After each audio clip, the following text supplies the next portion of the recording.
Dua kreator, dua jalan hidup yang berbeda, tapi berhasil dengan keunikannya masing-masing. Yang paling bikin gue penasaran, apa sih yang bikin lo yakin jadi kreator? Malvin? Waktu itu gue bawa dalam doa, minta tanda lah Tuhan kalau ini emang jalannya, kasih gue tanda. Video gue ke 20, subscriber gue dari yang 10.000, setiap hari nambah 10.000. Sena? Ada fasenya di mana penghasilan gue dari konten tuh udah lebih dari 50% dari kerjaan gue di bank. Waktu gue bilang ke istri adalah kasih aku waktu 3 bulan untuk mencoba menjadi full time content creator. Kalau setelah 3 bulan ternyata nggak works, aku cari kerjaan lagi. Malvin, belok sana sini. Gue masih ada kerjaan full time, bikin konten buat konten kreator, ngomongin makeup, tutorial makeup. Gue kerja wedding, jadi wedding itu kan weekend biasanya. Jadi weekday gue pakai untuk bikin konten. Sena, dari corporate langsung ke kreator. Nah kalau orang normal kan kalau misalnya mau nikah tuh mereka malah nabung gitu ya, malah mencari stability.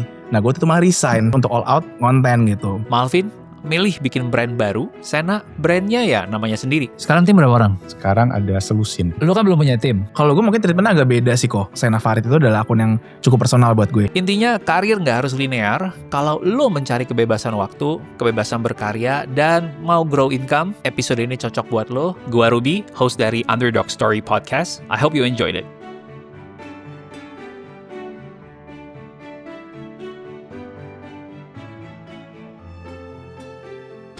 Welcome Sena. Thank you. Ini kreator paling sinematik menurut gue. Terima kasih. Sesuai nama ya. Pasti teman-teman yang udah ngeliat Senamatik. Senamatik sama Malvin. Halo, Mungkin Kak teman-teman Ruby. tahu Best Indotech ya. Thank you udah nyempetin waktunya. Gue hari ini pengen ngulik banyak banget. Tapi yang bikin gue trigger adalah podcast gue waktu itu ngobrol sama Microstocker dari Klaten. Punya 30.000 gambar yang dia jual online. Dan dari situ aja dia bisa hidup dengan minimal $1,000 per bulan. Nah, tapi menurut gue 2026 banyak sekali perubahan, banyak sekali update. Itu 2025 kita bikin podcastnya. Nah, lo di tag, lo belum menentukan, semua masuk. Ya. Coba kenalin diri lo dulu. Kalau lo sekarang personal brandingnya apa? Oke. Mungkin aku dulu ya. Yes. Silakan, Sena. Iya, jadi nama gue Sena. Jadi mungkin kalau ditanya apa tuh lumayan gado-gado kok. Cuman gue sering bilang gue tuh orang yang suka bercerita melalui kata-kata ataupun sebuah kamera gitu. That's why karena basicnya gue suka nulis gitu kan. Tapi di satu sisi gue juga punya perkenalan terhadap kamera lumayan dalam. Makanya suka tuh gitu buat cerita. Tapi juga dibuatnya lumayan sinematik lah gitu. Jadi yang follow lu pasti orang-orang yang bisa menikmati keindahan visual ya. Mostly sih kayaknya ya. Kayak stok image lu pasti harus ada bokeh-bokehnya ya. Ya ada depth lah ya. Ada. Kalau nggak kurang berasa tuh ya. Iya, bener. Nah kebalikan sama dia. Kalau dia tuh kontennya sangat apa adanya sekali, ya kan. Boleh cerita Vin, kalau lu gimana personal brandnya? Oke, kenalin semua, nama gue Malvin dan gue secara personal branding tech enthusiast. Ya, gue suka gadget dan gue mencoba share experience gue dengan bentuk review, unboxing di platform Best Indotech, ada di social media. Konten lo yang paling rame so far apa? Sesuai gak sama personal branding lo? Sesuai. Masih. Di IG? Di Instagram, di TikTok masih sesuai. Yang kayak gimana ceritain? Waktu itu gue pernah kerjasama sama sebuah brand travel, online travel agent gitu ya. Mereka punya campaign untuk Ramadan, terus mereka pengen itu dibuat menjadi sesuatu yang sinematik dengan tema merayakan pulang gitu. Terus gue waktu itu membuat ceritanya dengan mengibaratkan kita tuh bisa pulang lewat makanan gitu. Jadi gue gak pulang ke Lampung, rumah gue kan di Lampung ya. Gue gak pulang ke Lampung tapi gue mengibaratkan pulang tuh lewat sopaki kambing. Karena sopaki kambing itu bokap gue suka banget sopaki kambing. Gitu. Jadi dengan tiap makan itu tuh inget bokap gitu. Nah itu paling ramai tuh. Habis itu udah gak pernah ramai lagi. Gak ada yang bercanda. Cerita kayak gini nih yang makanya lu udah nonton Culinary Class 4 belum? Udah. Tapi yang pertama, yang kedua baru kayak sampai episode berapa gitu. Yang mahal kayak gitu tuh. Yang menang karena punya cerita kayak gitu. Wah. Tinggal gue bisa masak aja nih. Tinggal bisa masak aja.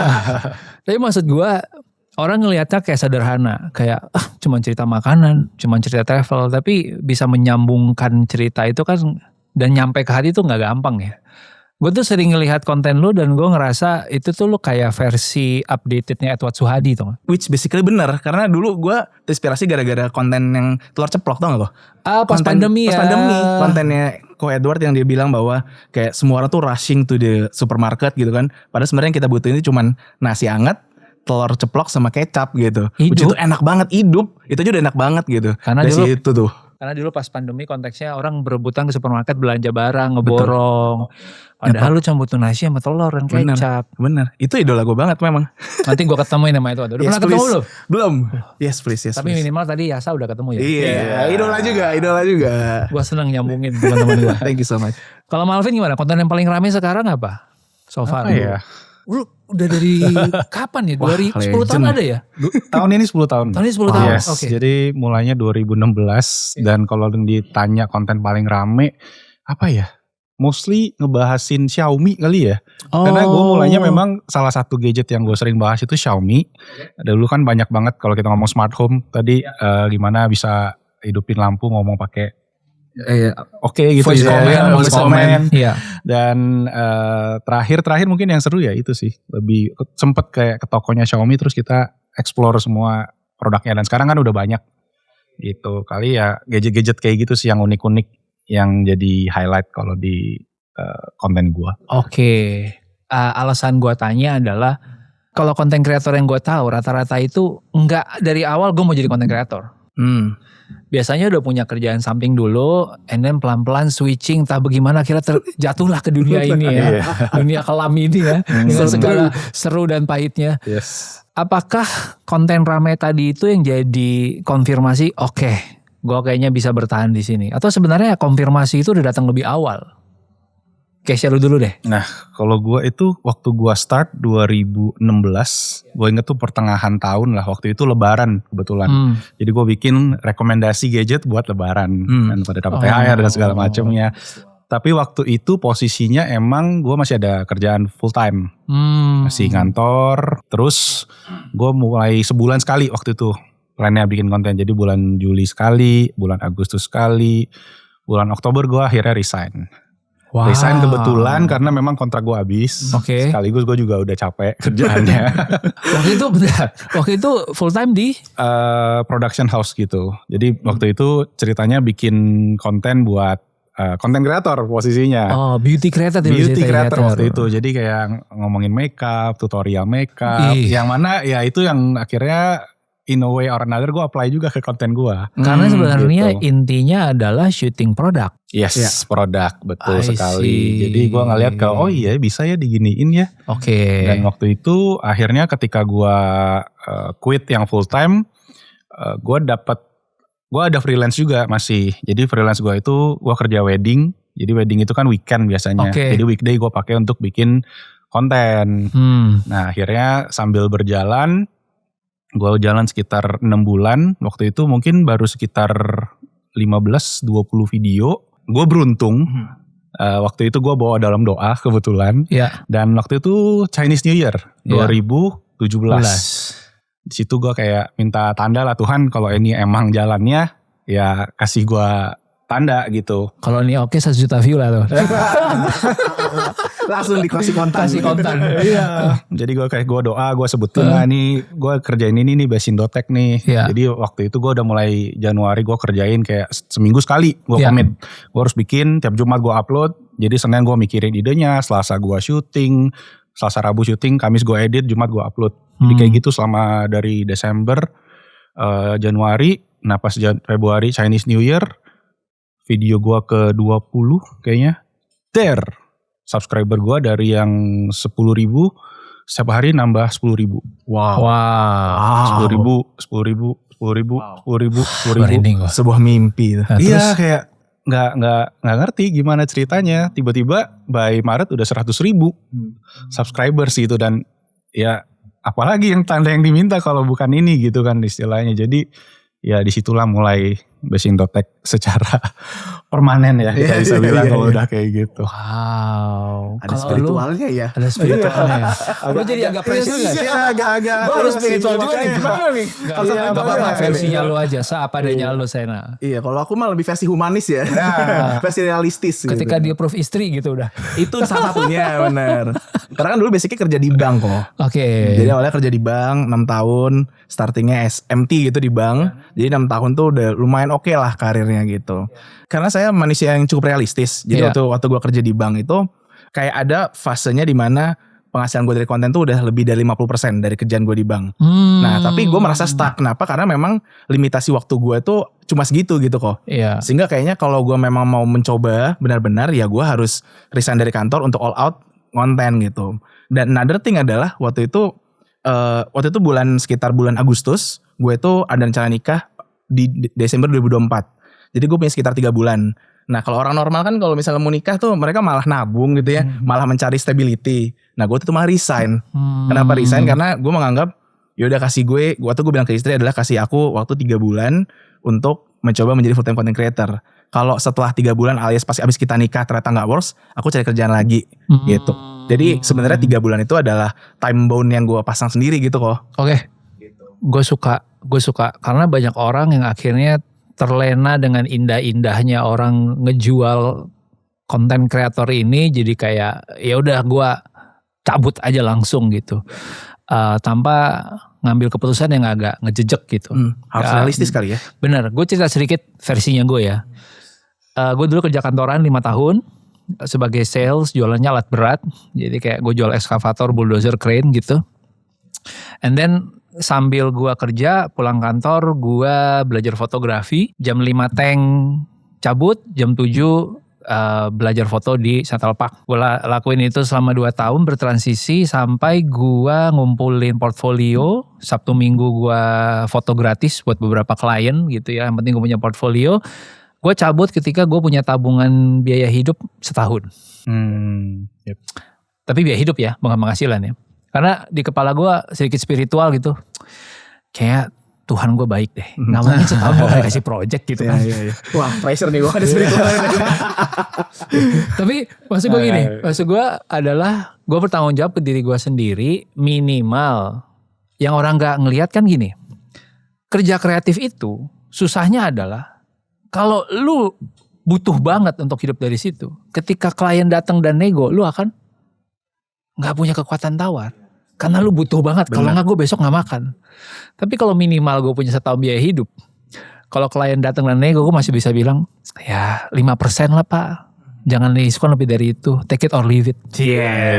Karena gue tahu kalau gue gak terima ini bulan depan gue masih bisa makan. Tapi kalau enggak. Mungkin gue diskon 50% gue sikat. Nah itu menurut gue kayak transisi yang gak banyak orang ngelihat. Itu lucu sih. Memang that's exactly what I did juga. Waktu dulu gue kerja kantoran tuh. Ketika brand banyak datang terus mereka nawar gitu, gue lumayan jual mahal karena mungkin asarnya lu gak datang ke gue juga ya, gue masih terima gaji gitu. Iya, terima gaji gitu. Jadi itu malah bagus kan. Jadi kayak set value lu tuh gak terlalu rendah. Gitu. Buat orang yang pengen mulai sekarang di 2026, lu akan nyaranin mereka untuk langsung tahu mau tag, tahu langsung mau sinematik romantisasi. Atau nyoba aja random sampai ada satu konten yang ngeklik dan ya itu personal branding. Langsung sih ya harusnya ya. Langsung ya. Nyobain, maksudnya kayak nyobain dulu, mulai dulu aja istilahnya. Dan yang mana yang klik baru itu yang bisa jadi tanda sih. Oke. Jadi gak, misalkan gue dari awal gue punya interest di tag. Gak mesti gue personal branding di tag. Kalau nanti di tengah jalan ternyata ngehitnya adalah di fashion ya gue sikat aja gitu. Itu kesempatan gue gitu ya. Itu mungkin lifestyle kali ya kalau kita bilang ya. Jadi nggak spesifik. Karena kalau ngelihat tag itu udah kayak kalau kita ngomongnya di dunia hardware tuh udah peak, udah puncaknya. Iya sih. Benar, apalagi yang mau dibahas di handphone. Apalagi yang mau dibahas. Selain lebih cepat, ya kan. Kamera lebih bagus. Alasan ini kan kenapa kayak handphone misalnya, let's say misalnya Samsung gitu ya. Mereka tiap tahun ada yang kayak diundang ke Amerika terus launching. Kalau perhatiin kreator yang diundang tuh udah bukan kreator tech lagi. Udah mostly kayak terakhir lah Brian Tanjunhouse. Kayaknya dia diundang gitu sama Samsung gitu kan. Dan mereka berangkat ke sana gitu. Jadi kayaknya kreatornya juga kalau gue view-nya sekarang sebenarnya niche itu buat gue jadi gak terlalu penting. Karena secara brand pun mereka udah gak melihat niche apa lagi. Tapi bagaimana orang itu punya style yang unik dan mereka bisa targeting the brand audience gitu. Karena kalau gue lihat sekarang banyak banget tuh kreator-kreator baru yang dia naiknya cepet banget. Kenapa? Bukan karena niche-nya, tapi karena stylenya gitu. Karena voice dia tuh ada di market yang sangat saturated ini gitu kan. Content creator banyak banget, tapi ketika dia punya voice yang voice-nya itu unik dan dia bisa naik cepet gitu. Contoh, ada satu kreator namanya Arvino. Kalau lo tahu Arvino itu harusnya Genzi tahu lah. Dia suka kayak random ke Blok M tuh suka nyalimin orang random. Pasti pernah lah lewat di FYP lo gitu. Iya. I think itu gitu yang bikin apa namanya? Yang bikin orang bisa grow cepat. Mungkin sekarang bukan niche lagi gitu. Artinya kalau mulai di 2026 udah bukan lagi soal milih tag, beauty apa. Lu bisa jadi diri lu dengan keunikan lu, tapi lu lintas niche. Vertikal gitu ya. Iya juga sih. Ada satu content creator yang menurut gue cukup menarik karena bisa attack berbagai brand. Dia selalu datang dengan berperan jadi orang yang beda-beda, terus pakai makeup yang beda-beda. Apa Stevianos gitu? Kelvin ya? Hah? Kelvin ya? Stevianos. Iya. Ya, kadang-kadang emaknya muncul. Dengan wig-wignya dan gitu kan. Berarti keunikan itu akhirnya jadi beda ya. Tapi kalau di reflect ke lu sendiri, lu udah 10 tahun loh. Yes. Right? Lu jadi berasa pressure gak sih? Kalau gitu gue uniknya apa? Gue mesti keluar dengan yang baru apa enggak gitu? Kalau gue sih enggak ya. Karena mungkin dari awal basicnya memang jadi diri sendiri sih kok. Oke. Jadi romantisasi lu itu udah bisa ditransfer ke brand manapun sehingga brand manapun, exactly. Karena memang basically dari awal gue gak ngomongin orang lain, gue ngomonginnya kehidupan gue sendiri. I see. Gitu, gue ngomongin istilahnya kalau ada brand mau masuk itu mereka bukan hero produknya, mereka itu kayak gue hero-nya, terus mereka kayak apa sidekick-nya lah gitu. Oke. Sehingga apapun brand yang masuk ya bisa gue translasikan menjadi sebuah cerita yang relatable dalam hidup gue gitu. Oke. Kemarin ada satu orang yang nge-postnya menurut gue bagus. Orang jadinya tidak mengingat lo di vertikal mana, tapi mengingat ide apa yang lo sampaikan. Exactly. Sebenarnya keunikannya Kelvin Stevianos dan si tukang Salim itu kan ide Salim dan ide nge-wig dan lainnya itu kan gitu. Yes. Atau mungkin kayak siapa tuh konten kreator yang dari Kakef gitu ya. Jadi kita perlu cari ide itu sekarang yang bikin kita unik ya. With that in mind, menurut lo sekarang lo udah di sweet spotnya lo atau lo akan berubah lagi? Wah susah ya. Karena content creator tuh I think it's a long term game buat gue. Ya. Karena mungkin gue juga sering kali kalau misalnya ditanya sekarang kerjaannya apa, gue tuh jarang bilang content creator. Gue suka bilangnya full time creator. Gitu. Kenapa? Karena mungkin gue nggak pengen hanya buat konten sih kok. Kayak Raditya Dika pernah bilang gitu kan, kalau content creator tuh mungkin garis kerja itu bukan ke atas gitu, tapi dia ke samping. Jadi cara kerjanya lo jadi melebar gitu. Lo jadi content creator, lo jadi afiliator, lo create something, lo create books, lo create podcast, even lo kayak create digital product gitu. I think ya with that in mind ya cara mikir kita juga harus kayak gitu. Mungkin kita udah gak lagi tentang nantinya jadi content creator, tapi lo jadi creator of something gitu. Oke, lo juga sama. Lo mikirin gak sih kayak gue harus bikin diri gue unik lagi kayak gimana? Gue tuh konten ini tuh mungkin salah satu media buat gue melampiaskan kali ya, bercerita juga lah, atau sharing pengalaman lah, sesimpel kayak oh gue ada nemuin sesuatu yang aneh nih di sini, atau gue nemuin oh ini bagus nih. Dan sebelumnya gue suka gadget, gue suka teknologi, gue update banget lah. Tapi semakin kesini ya gue kayak mulai suka ada hobi lain nih. Gue mulai hobi kopi, gue mulai hobi mobil gitu. Iya, gue sekarang ada channel Best Indo Cars. Wow. Buat gue share mobil. Keren. Terus? Dan ya gue sih lagi mikirnya ya mungkin emang perlu ada mungkin kayak personal sendiri gitu ya. Karena sebelumnya gue tuh mikir kenapa gue gak pakai nama gue di YouTube channel gue. Kenapa gue namain Best Indo Tech. Karena gue ngerasa ya ke depan gak bisa gue sendiri nih kayak gitu. Karena teknologi ini hal yang luas banget. Niche yang gue pilih gitu. Maksudnya gue gak mau terpaku di gue aja satu. I see. Gitu. Karena gue belajar dari pengalaman-pengalaman gue kerja sama orang sebelumnya. Kalau pakai nama dia doang tuh kayaknya dia doang yang harus sampai harus kerja exactly. Iya. Betul. Gini pun gue juga tetap harus kerja juga masih ya sampai sekarang gitu. Jadi ya itu baru wacana kali ya. Tapi ya tetap gue pengen coba pakai ini sebagai alat. Ya kalau ditanya mau ganti ya mungkin kalau ada hobi lain ya bisa. Tapi gitu. menurut gue yang tadi lu ngomong kan bahwa kita tuh kreator melebar, dia udah lakukan dengan Best Indo Cars itu kan sebenarnya kan. Betul. Iya. Gue actually terpapar sama konten dia pertama karena Best Indo Cars itu loh. Oh really? Bener. Kayaknya bukan karena tech tapi karena mobil. Wow. Lu kok gak salah pernah nyobain mobil listrik salah satu yang awal-awal deh. Yes. Ya kan? Salah satu waktu yang BYD baru masuk. Bener. Isinya jujur ada komplainnya juga gue inget. Iya. So kayak, tapi gue masih gak nyadar kalau itu dia. Pas gue ketemu. Tapi itu lo yang tampil kan mukanya? Iya dia tampil gitu. Iya. Oke, so itu udah at least lu mulai berpikir secara strategik ya. Berarti kedepannya bisa jadi akan ada quote unquote tim lain yang hadir, mukanya Best Indotech atau Best Indo Cars yang gak harus Malvin. Betul. Nah ini menurut gue insight yang gak akan datang dari kreator yang baru mulai 2 tahun 3 tahun. Iya.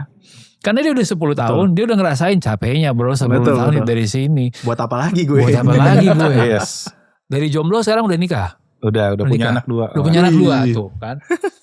Udah punya anak? Belum, tapi udah married. Oh iya 2024 ya. 2024. Oh baru married.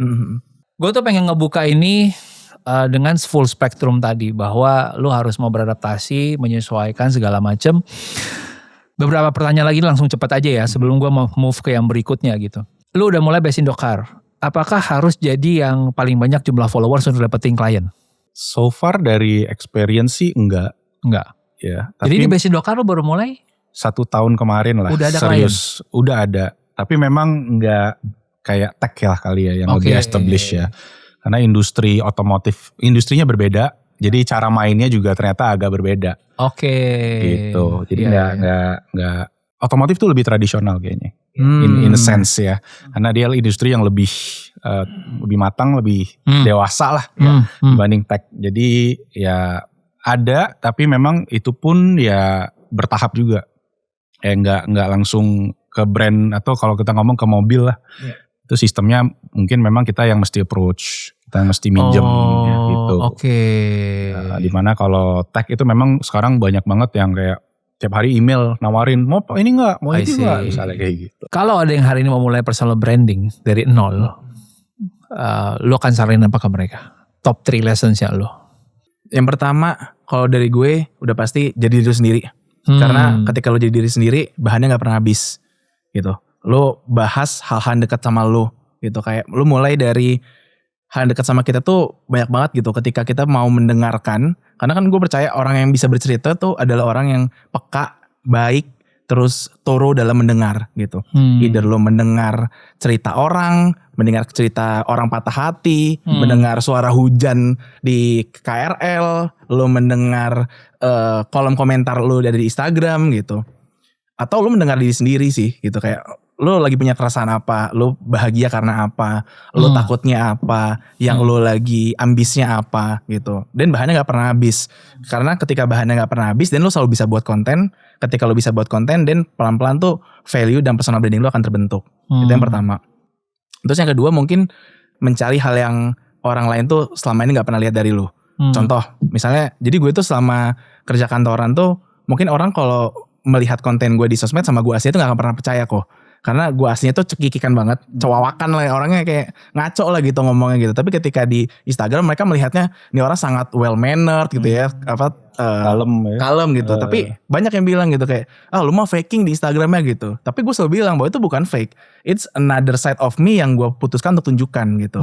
Adalah gue yang suka menulis, gue yang suka main kamera, which lo memang gak akan bisa ngelihat itu di dunia nyata gitu. Karena gak ada kesempatannya. Karena gak ada kesempatannya di kantor.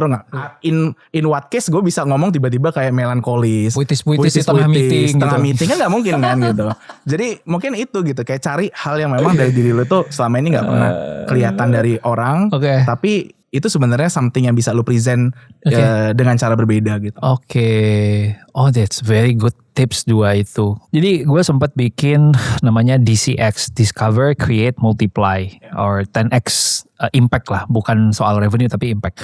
Nah itu gue bikin ngomongin soal personal branding. Gue coaching rata-rata 15-20 orang satu batch, karena gue pengen one-on-one banget. Nah di batch terakhir itu ada satu pengusaha perempuan, gue percaya ini ceritanya bagus banget dari dia gitu.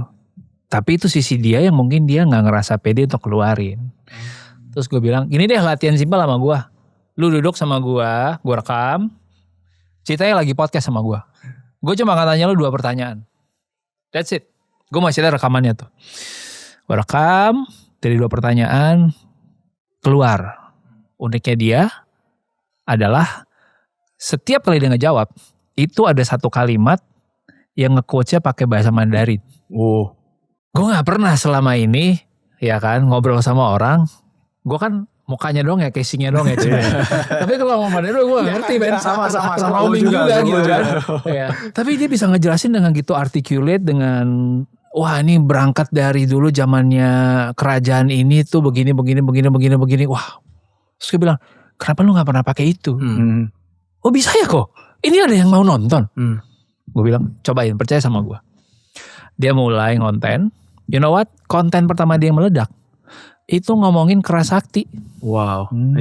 Which everyone relate. Yes. Mungkin pernah nonton Kerasakti. Tapi gak dari angle kebijaksanaan Chinese kuno gitu. Yang dia tahu banget. Karena dia ngerti Mandarin kan mungkin pemahamannya beda ya. Sama kita yang cuma tahu lagu Kerasakti. Iya, brutal gitu kan. Nah, dia paham story behind-nya gitu. Nah menurut gue kadang-kadang kita gak mau ngegali sedalam itu sih. Jadi mungkin teman-teman kalau ada yang mau mulai, saran gue nambahin lo adalah apa yang lo ngerasa gak unik buat lo, bisa jadi itu unik buat orang lain. Nah sekarang Malvin mungkin mau nambahin kalau ada yang mau mulai personal branding hari ini.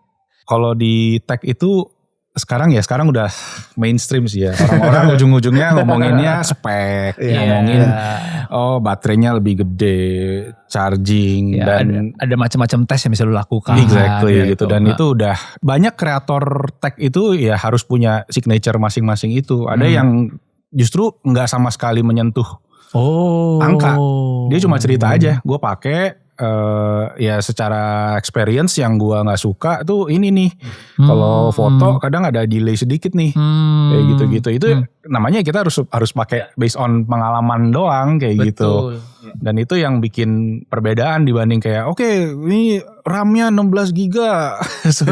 Bener. Kayak bacain spek aja ya. Exactly. Dan sekarang ya find something unique dan ya experience orang-orang tuh akan berbeda. Gitu, dan itu yang orang pengen cari. Mungkin tadi kayak lu bilang kayak gue gak ngerasa ini kayaknya seru deh buat orang, tapi ternyata setelah diceritain orang kayak oh iya gue juga begitu loh, cuma kayak problem kayak gue ngecas semalaman tapi gak apa-apa kok baterainya misalnya kayak gitu. Tapi ada juga yang kayak ya gue ngecas, gue gak mau pakai charger yang gede gitu biar baterainya awet. Padahal sekarang teknologinya ya secara teknologi misalnya udah sama aja, gak ngaruh gitu. Jadi hal-hal kecil-kecil kayak gitu memang yang jadi pembeda. Gue suka dalam dunia tech ya, gue pikir tuh apa sih, apa yang bisa baru lagi dari tech. And then tahun lalu tiba-tiba muncul satu kreator cewek, mungkin lu tahu, depannya B, belakangnya A. Yes, orang luar. BK namanya.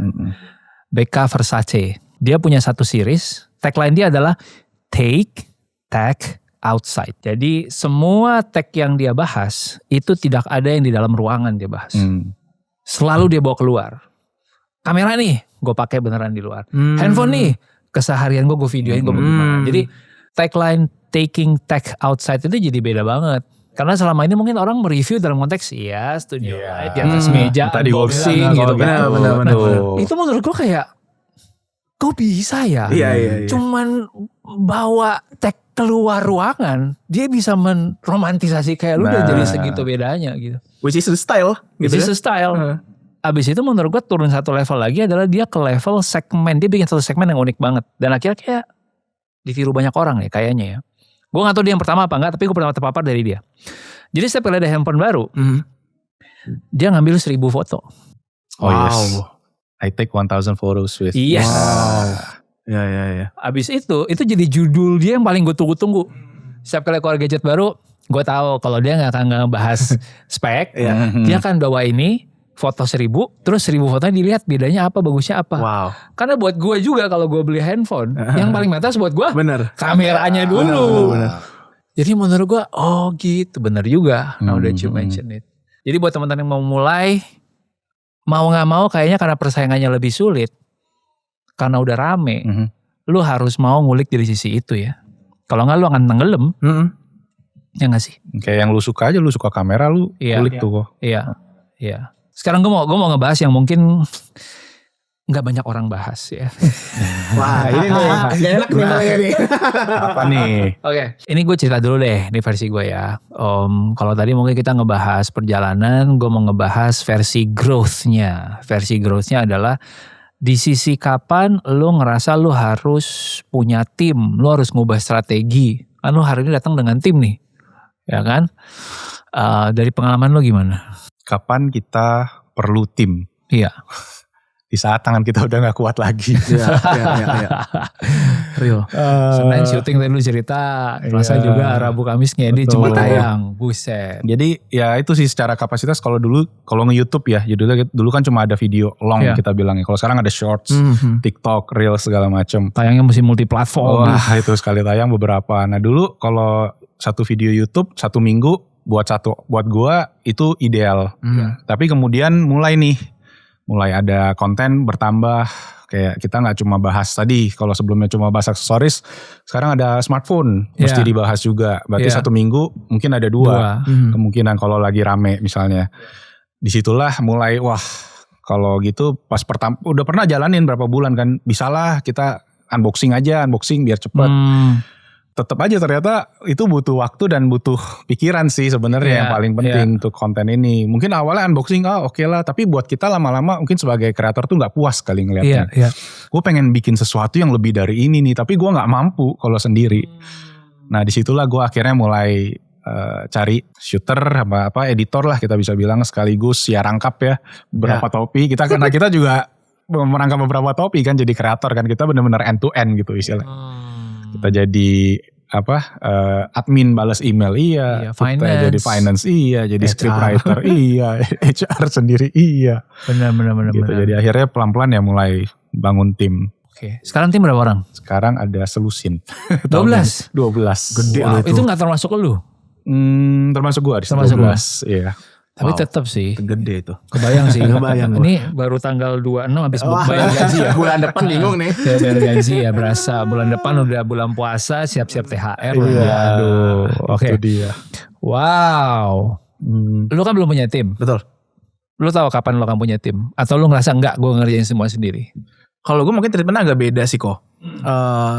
Kayak yang lu bilang tadi, sebenarnya akun Instagram sama TikTok gue tuh Sena Farid itu adalah akun yang cukup personal buat gue. Jadi it's a good thing, karena apapun yang gue tuangkan situ artinya gue menaruh hati gue gitu. Tapi the bad thing adalah gue jadi terlalu sayang sama karya gue gitu. Jadi gue pernah mencoba untuk nge-hire scriptwriter, nge-hire editor, terus gue mencoba creative calibration. Artinya gue dapat brief, gue nulis, dia nulis, gue ngedit, dia ngedit. Terus kita lihat endingnya sebeda apa gapnya gitu. Pas gue lihat di akhir ternyata gapnya jauh banget.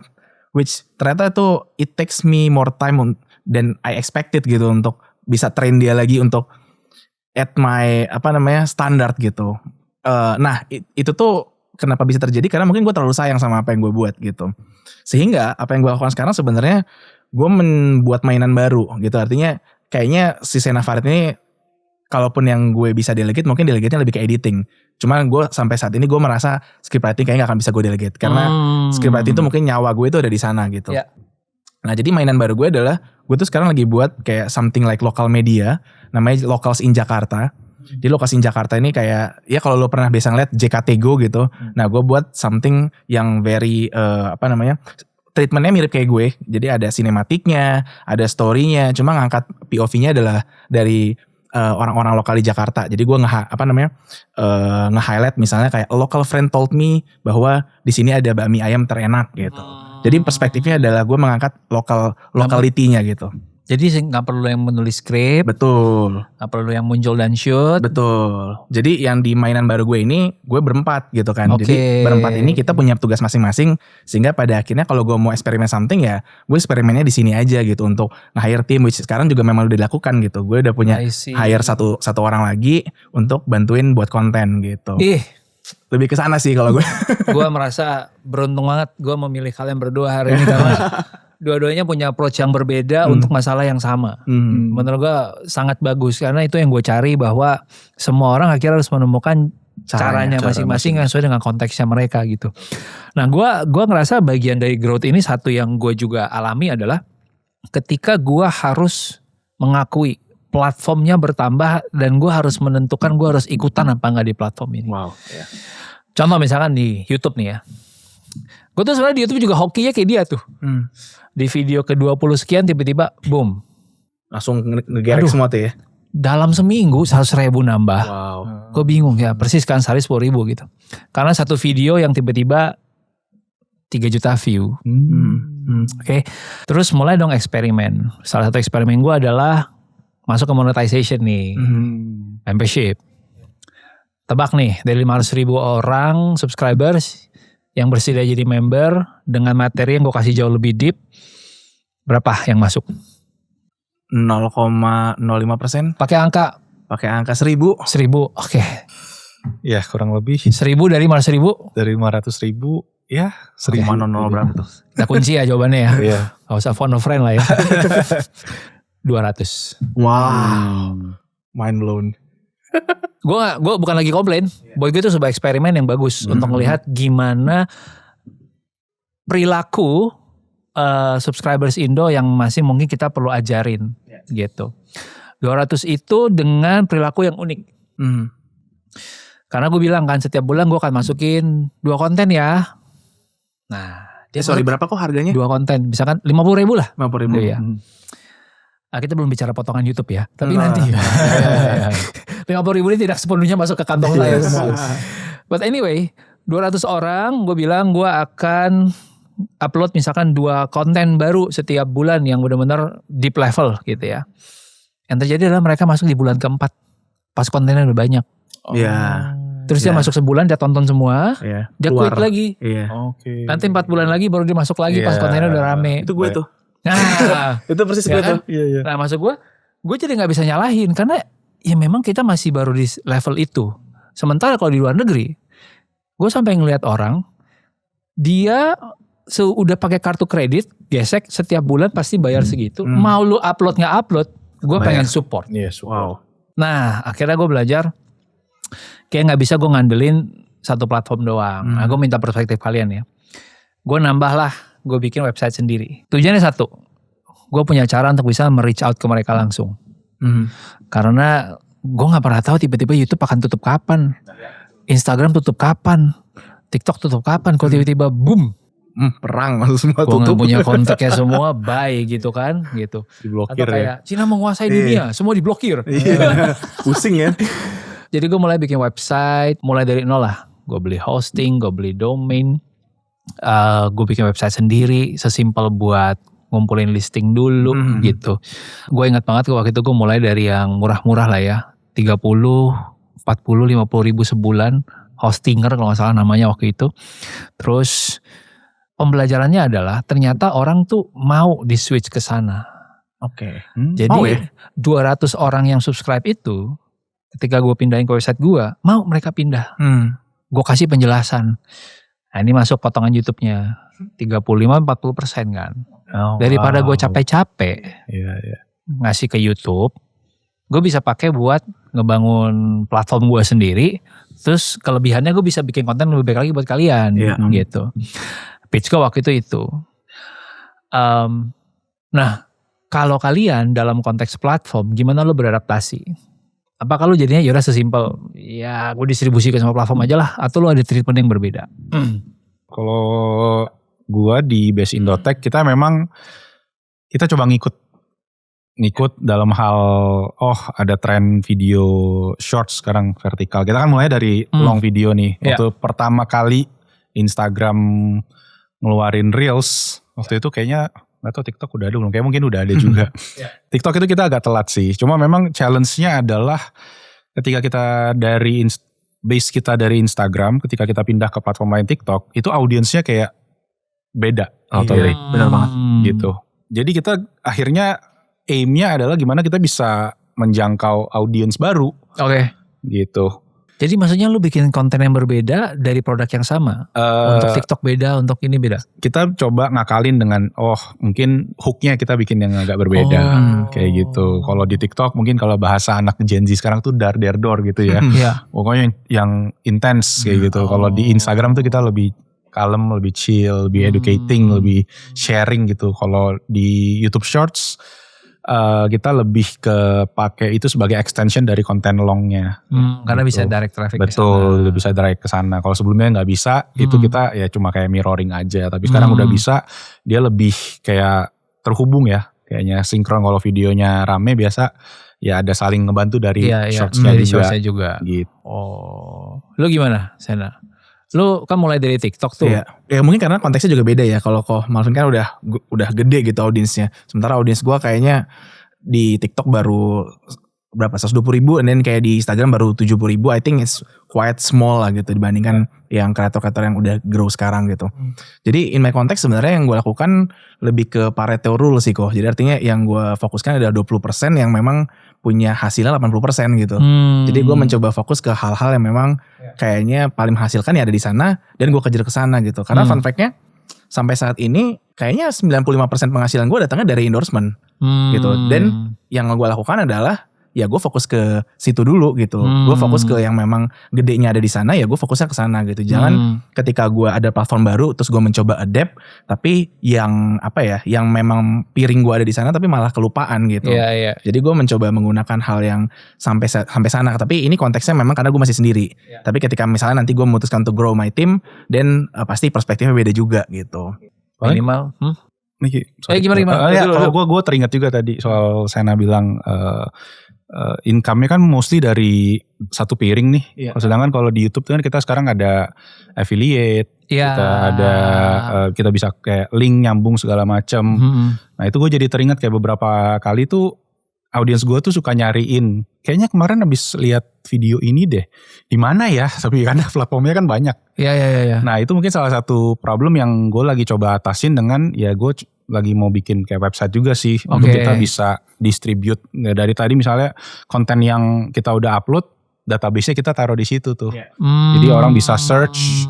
Dan tadi salah satu kita pakai Hostinger juga salah satunya kita pernah pakai juga ya. Itu untuk pakai untuk domain, tapi awalnya sebenarnya kita cuma beli buat email aja sih. Karena kan karena udah tadi udah punya tim ya. Gak mungkin biar emailnya masih profesional Gmail gitu ya. Biar lebih pro gitu kan, bisa profesional gitu. Lu ganti email tuh red card naik bro. Oh gitu ya? Bener ya gitu ya? Itu harus lakukan itu deh. Boleh pakai Gmail lagi. Iya, real. Iya sih, ya biar profesional kelihatannya gitu kan, dan ya kita proper lah kita bisa bilang. Dan di situ ya banyak manfaat juga sih kalau ketika kita punya platform yang kita bisa kontrol sendiri gitu. Dan masih nyambung monetization, gue suka ngelihat satu kreator menurut gue brilian banget. Kan orang suka masukin link di profile ya. Nah dia itu gue nggak tahu ini kayaknya feature di Hostinger ada apa enggak. Tapi setahu gue terakhir ada. Lu bisa bikin link yang munculnya tuh microsite. Jadi site yang sederhana. Terus kalau gue pakainya adalah buat masukin link produk-produk yang gue udah biasa pakai. I see. Yes. Kan sama kan, sering ditanya orang. Gue tuh audiens gue sering salvok, "Kok Ruby, itu kemarin outerwear-nya beli di mana? Kacamatanya bagus di mana?" gitu ya. Nah itu gue taruh linknya di situ. Jadi memudahkan orang. Tapi gue bikin akun kedua sih. Tapi memang dalam case website, menurut gue kegunaan yang lain adalah, gue nggak tahu ya, ini gue saran buat kalian, nggak tahu kalian tertarik apa enggak. Menurut gue salah satu yang orang gak manfaatin adalah ketika lu dipanggil untuk menjadi speaker buat event. Lu seberapa sering dipanggil buat event speaker? Beberapa kali. Sebulan ada satu? Enggak selalu. Wah, karena ya goal kita adalah bikin lu sebulan sekali. Gimana ya, karena kalau posisi gue tuh di tech reviewer tuh kita pengennya, audiens tuh pengennya kita tuh netral. Kalau kita mewakili sebuah brand, kita bias kesannya kayak gitu. Walaupun ya kadang ada aja brand tetap ya udah nggak apa-apa, tetap lu cerita apa adanya aja. Dan kalau ketika kayak gitu ya kita grateful sih. Lu percaya, berarti stance kita juga di sini. Emang ada yang ceritanya nggak apa adanya? Ini insang mulai. Karena gue selalu apa adanya. Maksud gue kayak, kalau sekarang kalau lu sebagai pembicara, speaker? Sering ditawarkan, tapi kayaknya gue memang belum memilih untuk mengambil tawaran-tawaran itu gitu. Karena mungkin ya balik lagi content creator tadi gue bilang sebenarnya content creator tuh bentuk sebuah karya, tapi gue merasa kayaknya perlu suatu karya yang lebih boom lagi untuk gue punya kredensial dan gue bisa berbicara tentang karya itu gitu. Iya. Menurut gue tinggal cari sweet spotnya, dan ini pengalaman gue dari orang yang akhirnya niatin bikin website, dan sekali lagi website pakai nama gue, raisandoruby.com. Jadi gue punya one pager yang isinya itu orang kalau tertarik untuk hire gue jadi pembicara, dia bisa ngeliat credentialsnya, credibility-nya Ruby ini apa nih gitu. Nah, gue beruntung punya buku. Ini buku yang gue perjuangkan bagaimana caranya harus bestseller. Ya, gue taruh ini menurut gue credentials gue yang paling utama, karena believe it or not, decision maker di korporasi-korporasi ketika dia mau ngundang orang, salah satu yang dicari adalah, yang ditanyakan adalah, lu ngundang dia cuma karena dia punya followers. True. Bener. Itu satu. Tapi ketika dicek lagi, bisa jadi karena followers itu gak cukup. Followers itu di level manager, yang mungkin seumuran kita. Iya. Tapi naik satu, yang udah boomers, dia percayanya kayak gini. Bener. Punya buku, websitenya rapi, dilihat segala macam. Jadi buat gue, invest di website itu satu, kayak gue punya brosur yang bagus banget, gue punya etalase yang bagus banget. Karena kalau dia ke Instagram gue, dia ngeliatnya hal yang acak-acak kan. Kayak terakhir gue posting tentang relationship lah, terus boomers terus ngeliatnya, apaan ini orang gitu ngomongin relationship gitu kan. Jadi menurut gue satu yang ngebantu banget itu sih. Dan menurut gue sangat possible buat kayak lu udah 10 tahun. Menurut itu sweet spot sih. Gue tuh pengen banget emang dari dulu sempet kayak website lah. Iya. Cuma dulu kan PR-nya adalah ya desain website itu PR, lu mesti hire orang, mesti cari, dan prosesnya lumayan lah. Nah sekarang kan dengan tools yang ada, terutama kalau di Hostinger tuh ada AI-nya juga untuk desain web, dan itu jadi gampang banget. Ya. Literally tinggal ketik, pengen temanya kayak gimana, itu udah jadi sebenarnya gitu. Tinggal kita build back, istilahnya mungkin back end-nya lah. Kayak datanya mau seberapa gede gitu-gitu, itu yang tinggal disesuaikan aja paling sama kebutuhan kita ya. Iya. Tadi ngobrol juga sama Sena kan soal di sosmed itu ketika orang lihat kan wah berantakan lah, habis bikin konten. Sedangkan kalau di website mungkin kita bisa cerita lebih detail siapa kita gitu. Sedangkan kalau kita search online kan, online itu orang yang Google yang ngomong ini Besindo Tech adalah ini sama AI jadinya sekarang kan. Wikipedia page lu berantakan gitu ya. Itu dia. Isinya gak jelas apa gitu. Siapa yang nulis gak tahu. Siapa yang nulis gak tahu, gak bisa dikonfirm lagi. Nambahin sedikit sih kok. Kalau gue juga mungkin yang paling applicable buat gue, kalau untuk punya website sendiri itu memang lebih ke arah untuk jualan digital produk. Contoh misalnya kayak gue kan memang suka main kamera gitu kan. Kayak gue suka color grading, gue suka kadang-kadang buat misalnya digital guide apa gitu. Lo jualan loot ya? Exactly, mau ke sana. Exactly. Sebenarnya website itu buat gue jadinya jadi kayak sebuah katalog juga gitu. Ketika gue mau jualan loot gitu ya untuk color grading segala macam, dan sebenarnya itu sangat applicable gitu untuk dipakai. Karena kalau lihat kreator luar itu udah banyak banget yang memang kalau tiap kali jualan loot dia memang di website dia sendiri gitu, supaya kita tuh nge-build audience kita juga sebenarnya gitu. Ketika kita punya mailing listnya, kita send out lagi dan mereka interest misalnya, oh ini ada versi 2-nya dari preset kita gitu, dan itu akan sangat mudah dengan punya website gitu. Ini gue lagi buka nih ya, Govinda Rumi dan kawan-kawan, tahu dong. Yes. Dia menjual rata-rata 200 sampai 300 ribu untuk preset editing foto gitu ya. Enggak 200 ribu ya. Sudah terjual 2.400. Lumayan tuh, berapa tuh? Kalau dikali berapa ya? 2.400. Maaf ya Govinda Rumi. Kita hitung omsetnya lu bro. Let's say potongan 3% lah. Nah, ya. Ini udah 180 juta. Wah. Setengah M ya hampir ya. Iya, setengah M. Lumayan banget. Ya itu yang sebenarnya banyak orang tuh lupa sebenarnya. Kalau mereka fokus buat konten tapi mereka gak fokus build digital product gitu. Termasuk katanya gue gitu. Gue juga memang lagi pengen fokus gimana caranya punya digital product supaya rather than hanya pemasukan dari brand deals, ya lu punya digital product yang bisa dijual gitu. Nah ini nyambung ke yang berikutnya. Gue tuh belajar kayak gini-gini karena gue punya rockstar quote unquote itu si Colin and Samir. Ya. Ada yang tau gak? Yes. Ya dia bikin YouTube buat kreator. Ya kan, jadi diundang tuh kayak Mr. Beast, cerita behind the scene dia gimana gitu kan. Nah gue salut sama mereka cara untuk monetization-nya sih. Merch sih udah pasti menurut gue. Nah 2 yang gue suka mereka juga punya digital product. 1 yang gue lagi tes lagi adalah ini sih. Monetization di level yang gue kebayang podcast gue nih ya. Kalau ada yang tertarik tolong kontak gue. Jadi menurut gue tuh banyak pengusaha-pengusaha yang produknya bagus. Tapi pengusahanya gak mau maju untuk cerita. Padahal sebenarnya menurut gue lu bisa kok jualan produk lu tapi gak harus langsung hard sell gitu. Karena gue juga percaya podcast itu tempatnya lu cerita the why behind your product. Kalau the what unik-uniknya ya udahlah iklan-iklan lu cukup lah.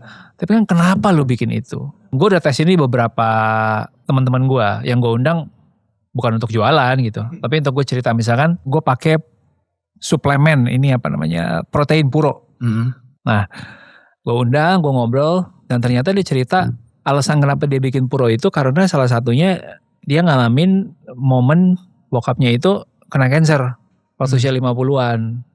Dan dia berharap dia punya sebuah produk yang bisa mengintervensi gaya hidup orang di tengah sehingga ya kalau bisa jangan di umur 50 lah. Ya kan? Satu. Enggak dong. Jokesnya dark banget nih. Jokesnya dark banget. Aduh. Sorry. Gak apa. It's okay. Kita butuh yang kayak gitu. Iya maksud gue. Jadi dia bisa ngebantu intervensi di situ. Nah. Gue tuh mencari bentuk kerjasama kayak gitu yang kalau produknya bagus banget. Gue bahkan bersedia untuk. Jadi little ambassador. Exactly. Gitu. Atau gue masuk chip in sebagai investor. Wow. Gitu. Right? Atau di belakang gue nanti ada visi-visi yang mau masuk gitu kan. Tempat gue adalah tempat untuk nyari bisnis-bisnis yang bagus nih gitu. Nah di luar itu udah kayak gitu menurut gue. Podcast bisa jadi film. Kita tuh kurang ngulik monetisasi. Menurut lo apa yang lo masih pengen ngelakuin dalam konteks monetization yang lo contek dari luar tapi lo kejadian di Indo? Rockstar lo siapa deh? Rockstar gue ya kalau di dunia tech MKBHD sih. Panutan. MKBHD kan akhirnya bikin app yang mana barusan ditutup. Kemudian merch. Kemudian podcast juga. Iya podcast juga. Gue sempet coba kayak merch. Gue sempet coba podcast. Ya it's apa ya. Ya kayak mungkin faktor audiens Indonesia juga tadi ya. Yang belum siap ya. Yang belum siap. Edukasi. Dan tadi mungkin juga di audiens Indonesia itu entah kenapa challenge-nya lebih besar dibanding ketika kita entertainment. Gitu. Kayak tapi gue di beberapa case gue bisa meyakinkan sih. Kayak maksud gue gini ya, gue ngeliat ada satu gap di market. Kreator bagus, kayak lu 10 tahun. Tapi kan lu juga capek kalau lu gak punya produk. Karena kalau lu gak konten, gak ada duit. What if lu kerjasama sama satu brand, lu create produk bareng. Jadi misalkan sebutlah satu brand yang menurut lu kayak nggak mahal, tapi orang banyak pakai. Powerbank misalnya, gitu. Powerbanknya Best Indotech, tapi powerbanknya punya beberapa kelebihan yang menurut lu ini yang gue cari dari sebuah powerbank. Nah menurut gue itu yang dilakukan sama MKBHD. Kan setiap kali dia nge-review handphone pasti keluar tuh iklan ini. Dompet ya? Bukan. Case. Yes. Dan itu menurut gue dia udah dapat persenan yang gede banget dari setiap itu. Itu gue rasa lebih gede daripada AdSense dia sih. Bener sih, jadi kayak co-IP ya. Jadi co-IP. Betul. Nah itu yang tadi gue cerita, gue lakukan bareng sama Puro. Walaupun belum sampai di level gue create produk bareng ya. Tapi at the level yang kita melakukan kerjasama karena kita sama-sama believe in the product dan gue juga udah pakai gitu loh. Ya tinggal satu step lagi bisa lah Puro X Alexander Ruby keluar rasa favorit gue gitu. Kayak nggak perlu jauh-jauh sebenarnya. Gue punya temen yang dia itu kreator family, tapi dia suka kopi dan dia suka Jepang. Namanya Aul Yaufar. Oh gue kenal. Harus kenal ya. Ya. Dia itu kerjasama sama suatu brand kopi untuk ngeluarin biji kopinya sendiri. Yang terinspirasi dari perjalanan mereka itu ke Jepang. Beansnya itu jadi beans yang didesain memang dengan cerita backstory-nya adalah beansnya dinamakan atas nama anaknya si Aul gitu kan. Terus itu dijual jadinya co-branding gitu. Rosternya X Aul Lia Alvar something like that gitu. So I think it's sebenarnya cara baru yang menurut gue juga menarik sih. Itu juga kan kayaknya yang dilakukan sama Raditya Dika kan. Dia kenapa dia buat hoodie-nya karena memang dia suka pakai hoodie. Terus hoodie-nya dijual dengan backstory adalah memang ini hoodie yang biasa gue pakai gitu. Yang paling nyaman yang pernah dia paling nyaman. Jadi kayak menurunkan dari diri kita apa yang kita memang nyaman diturunin menjadi sebuah produk dan mencari orang yang memang udah biasa ngerjain produk itu jadi produknya ke IP gitu misalnya. Gue bikin deh habis ini. Iya. Sikat kok Marvin. Kita harus saling bantu. Yes. Benar-benar harus saling bantu. Nanti lu romantisasiin apa yang dia bikin. Bisa. Gampang case-nya. Gue pengen tahu nih dibikin romantis tuh bagaimana bro. Penasaran. Bisa. Wah thank you for sharing. Sekarang kita go even deeper lagi. Iya. Gue kira tadi udah deep loh. Oke. The bad and the ugly. Wah. Gitu. Sebenarnya the bad-nya tadi udah ada ya. Curhat-curhat sedikit. Tapi buat lo sendiri. Apa hal yang paling sulit yang mesti lo lewatin dalam perjalanan lo sebagai kreator? Selain mengambil resiko sebelum menikah 3 bulan itu. Kalau gue sebenarnya yang paling sulit adalah punya 3 bos jadinya.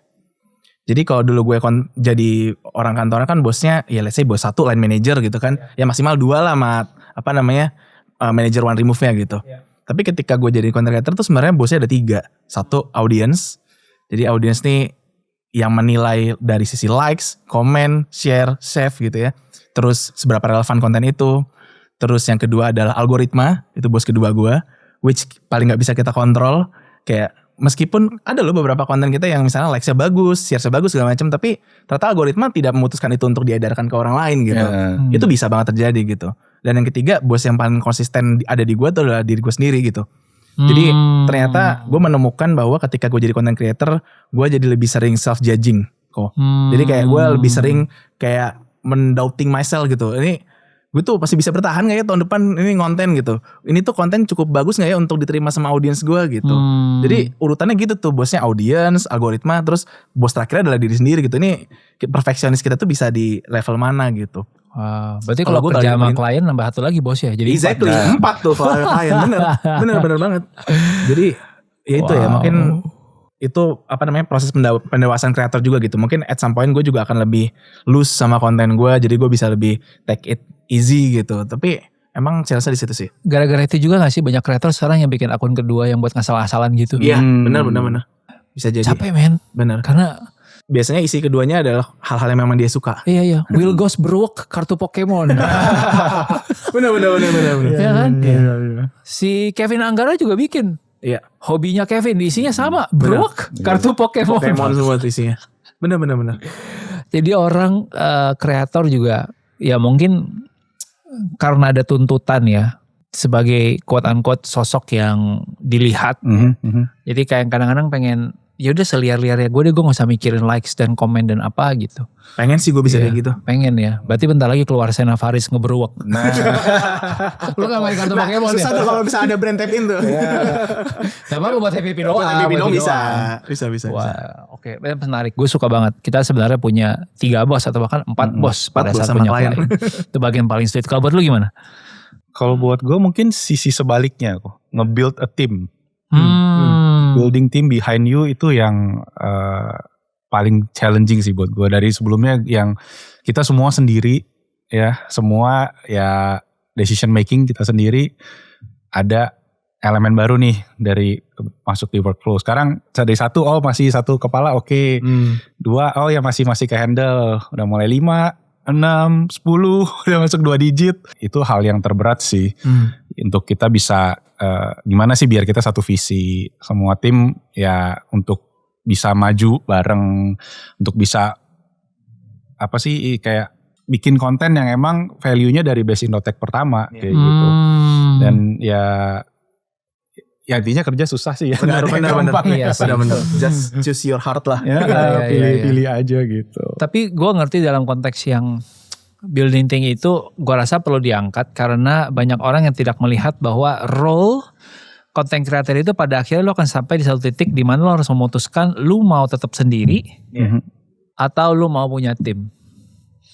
Kalau lo mau tetap sendiri, konsekuensinya adalah ya semua kelelahannya akan lu tanggung sendiri, mungkin size lo akan segitu aja. Klien yang bisa lo handle juga segitu aja, dan mungkin burnout akan lebih gampang kena di lu. Betul. Gitu. Tapi di sisi lain kalau building tim, burnoutnya bikin timnya bro. Betul. Tanggung jawab apa ya? Karena dealing with humans kan pasti lebih kompleks ya, gitu. Gue sangat menyarankan nih versi gue ya. Siapapun yang memulai content creator di 2026 atau memulai personal branding, di satu titik kalian harus melihat ini sebagai sebuah bisnis. Jadi mindsetnya udah bukan lagi content creator, gue adalah business owner. Dan kalau gue business owner berarti gue gak bisa mengandalkan skill gue ngonten doang. Gue harus naik level dengan gue belajar gimana caranya meng-hire orang. Gue belajar gimana caranya finance supaya tax gue rapih dan gue bisa maksimalin tax planning gue. Gue harus belajar operation mungkin. Gimana caranya gue bikin SOP kerja yang rapih gitu. Tapi banyak kreator yang jadi gak bisa ke situ karena dia gak ngelihat diri sebagai pengusaha. Menurut gue ya. Iya. Lo ngelihat lo ngerjain ini sampai umur 50 gak? Enggak sih. Kalau enggak, then what would you do to prepare that?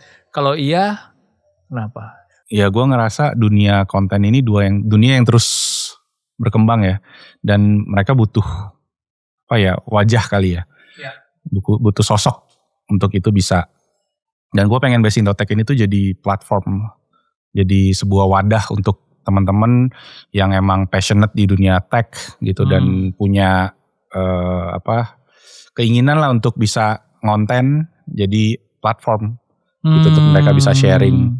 Dan ya so far ya akhirnya gue mencoba untuk tadi build team, bangun kreator baru, mungkin gue pakai expertise gue atau experience gue untuk bisa didik lah atau kita bisa kaderisasi gitu. Kopi software. Yes. Jadi ya itu sih mungkin yang gue. I see. Jadi di umur 50 udah kebayang Best Indotech masih ada tapi bukan lu. Yes. Oke, Best Indo Cars nanti mungkin ada Best Indo yang lain-lain ya. Best Indo Lighting. Enggak, dia pasti balik lagi ke Best Indo Beauty sih. Iya, bener loh. Cinta pertama dia. Cinta pertama. Itu udah hatam kan lo di situ. Itu industri yang sebenarnya banget. Iya. Bisa jadi waktu lu mau 50 makin butuh skincare. Bener. Iya, biar terlihat awet muda. Wah, ide baru. Plot twist yang bagus. Thank you. Bagus tuh ceritanya itu. Yes. Bagus tuh untuk jadi cerita tuh. Lo gimana? Lo ngeliat ngerjainnya apa umur 50? Enggak sih. Karena kayaknya orang-orang kayak let's say yang kita lihat sekarang survive kayak misalnya Raditya Dika gitu. One of a kind banget gak sih? Maksudnya karena unicorn banget. Iya, unicorn banget gitu. Kayak jarang banget ada orang yang kayak dia gitu. Jadi Panji lah yang bisa sama mirip kayak dia gitu. Karena menurut gue dia tipe kreator yang grow with the audience gitu. Jadi bukan orang yang kayak ngebahas itu aja. Tadinya dulu mungkin dia ngebahasnya cinta-cintaan gitu kan. Tapi kalau lu ikutin sekarang dia stand up comedy dia udah mulai ngomonginnya keluarga. Bahkan even di umur dia sekarang ngomongin keuangan, kesehatan, bahkan dia cerita tentang kesehatan dia yang sekarang masalahnya mulai muncul gitu. Nah dia adalah tipe kreator yang bisa grow with the audience gitu. Nah cuman berapa banyak sih probability kita bisa kayak dia gitu. Nah gue gak melihat diri gue 50 tahun lagi even ada di sana sih. Tapi gue melihat diri gue yang berkembang menjadi Sena-sena lainnya gitu. Sena yang tadinya buat konten jadi misalnya Sena yang ngajarin konten gitu. Gue gak mau kan misalnya ngajarin konten tapi gue juga kalau ditanya karyanya apa, yang apa karyanya belum ada gitu. Sena yang jadi nulis buku, Sena yang buat podcast gitu. Jadi another version of me yang mungkin atau mungkin nggak tahu ini worth it apa enggak, Sena yang balik kantor lagi. Kita nggak pernah, gue nggak pernah nutup kesempatan itu sih. Gitu. Gue merasa ya hidup ini terlalu banyak opsi dan kalau lo hanya berkutat pada satu opsi dan ya lo akan stuck gitu. Dan kalau misalnya gue memang dituntut nantinya harus balik kerja kantoran lagi, gue sih nggak pernah itu menjadi masalah sih. I see. Bahkan itu menjadi sebuah advantage buat gue gitu. Ketika orang gue kerja di kantoran, lo yang buat konten itu ya. Dan itu menjadi nilai plus juga gitu. Wow, lu sangat open dengan berbagai skenario hidup. Iya sih. Wow. Kayaknya lebih kesana sih. Oke, buat penutup, Sena yang versi penulis buku. Gue dengar-dengar lo mau bikin buku. Nah, kemarin udah cerita soal gue soalnya sangat support orang yang mau bikin buku. Kayak semua orang yang datang ke batch DCX gue yang belajar personal branding, gue bilang kalau lo pengusaha, lo harus nulis buku. Iya. Karena cara lo untuk ngebikin usaha lo itu gede dan berhasil pasti beda sama orang lain dan banyak yang butuh itu. Kalau lo mau nulis buku tentang apa? Itu bener sih, gue sebenarnya di buku ini, gue tuh ini juga pertama kali ya gue nge-share kalau gue lagi nulis buku. Bahkan gue di akun gue sendiri gue belum pernah ngomong kalau gue tuh lagi nulis buku gitu. Jadi biar kayak di film-film, kayak di podcast gitu. Ini pertama kali eksklusif ya guys. Enggak, jadi sebenarnya buku ini lebih ngebedah cara gue berpikir, mencari ide, terus menuliskannya, dan juga bagaimana memonetisasinya gitu. That's why sebenarnya bukunya, ini bukan judulnya ya, tapi bukunya adalah tentang bagaimana mengubah cerita menjadi karya gitu. Karena basically kalau gue sendiri memang kan kreator yang memang inspirasinya adalah cerita-cerita yang di sekitar hidup kita gitu. Banyaklah cita-cita kecil di sekitar hidup kita yang sebenarnya besar gitu, yang bisa kita bisa ceritakan gitu.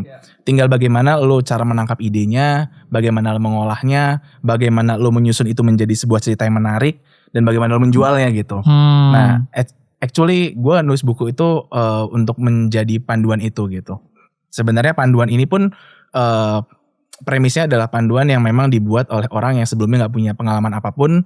Tapi untuk meyakinkan bahwa lo yang gak punya pengalaman pun juga bisa gitu. Lebih ke sana sih, gue lagi menulis buku itu gitu. Gue cerita sedikit ya, mungkin bisa ngebantu buat teman-teman juga yang berpikir untuk nulis buku atau bikin produk apapun. Satu hal yang gue pelajari banget adalah gimana caranya untuk nyari our true believers. Dan kenali mereka erat-erat. Sebenarnya itu alasan gue punya website. Jadi kalau teman-teman lihat buku gue, di halaman terakhir itu ada 250 nama orang yang sudah beli buku gue sebelum bukunya gue tulis. Wow, that's a good idea. Jadi kado terbesar gue buat mereka adalah nama mereka gue abadikan di buku ini. Dan mereka gak tahu itu. Di awal gue nulis, sebelum gue nulis gue taruh di Instagram gue.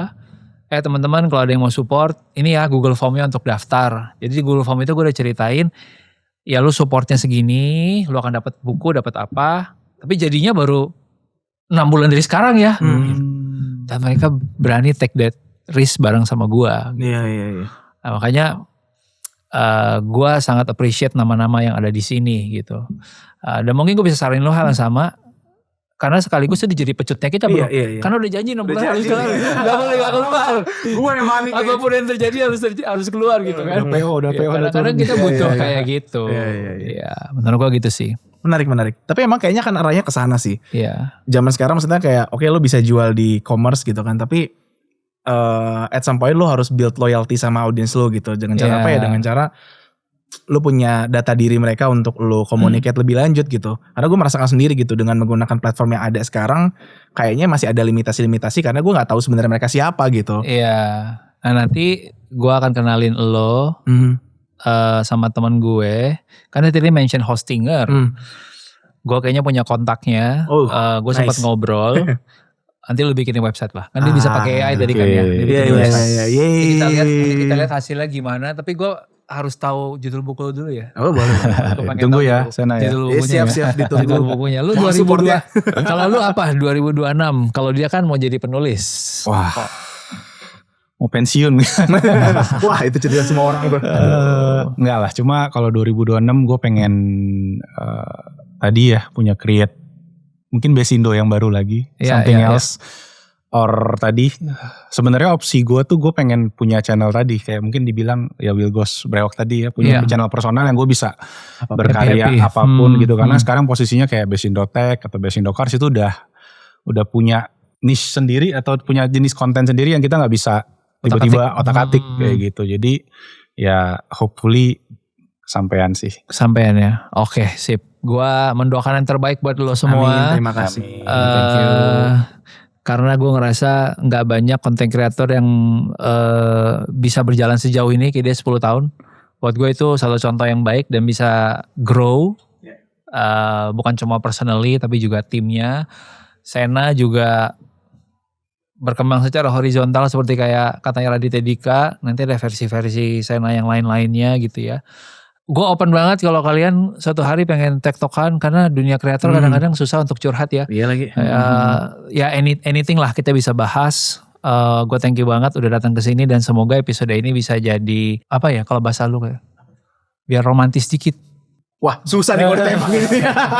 Oke, kalau gitu gue bikin ya supaya podcastnya bisa menjadi sepercik cahaya. Wah, buat teman-teman yang sedang mengupayakan masa depan mereka di tengah kegelapan. Anjir apa sih?